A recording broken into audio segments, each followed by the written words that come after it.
আপনাদের কার্ডের সঙ্গে বীর মুক্তিযোদ্ধা লেখা থাকবে। আমি গর্বিত যে মুক্তিযোদ্ধাদের সম্মান বেঁচে থাকতে দেখে গেলাম। দেশের স্বাধীনতা অর্জনে জীবন বাজি রেখে যুদ্ধে গিয়েছিলেন বীর মুক্তিযোদ্ধারা। দেশ স্বাধীনের পর দেশের এই বীর সেনাদের নানাভাবে সম্মানিতও করে আসছে দেশ। দেশের বীর মুক্তিযোদ্ধাদের আরও একবার সম্মানিত করল দেশ। এবার তাদের সম্মানে বীর মুক্তিযোদ্ধা শব্দখচিত স্মার্ট জাতীয় পরিচয়পত্র তুলে দিল নির্বাচন কমিশন।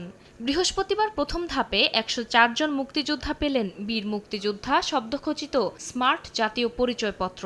২ বছরের বেশি সময় ধরে মুক্তিযোদ্ধা বিষয়ক মন্ত্রণালয়ের সঙ্গে নির্বাচন কমিশনের ভুল বোঝাবুঝির অবসান হওয়ায় বিশেষ এই কার্ড হাতে পেলেন বীর সেনারা।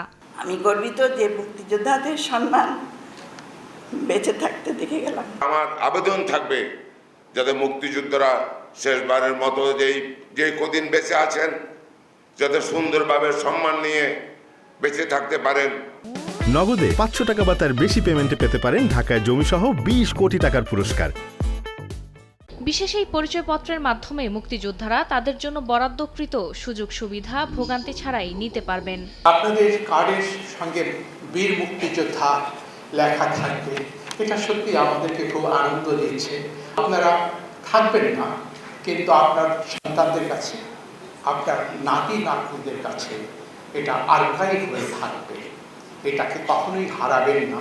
বীর মুক্তিযোদ্ধা খচিত স্মার্ট জাতীয় পরিচয়পত্র পেতে মুক্তিযোদ্ধাদের স্থানীয় উপজেলা বা থানা নির্বাচন অফিসে আবেদন করতে হবে। ফারজানা আক্তার, সময় সংবাদ, ঢাকা।